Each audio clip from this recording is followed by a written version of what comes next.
hot glue. There we go. I also cut away the excess from this ship.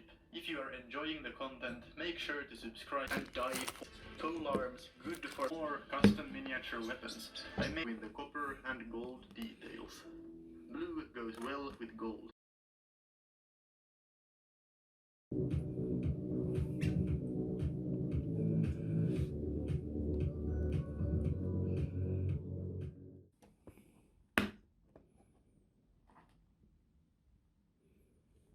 At least 24 vehicles were damaged as drivers kept crashing.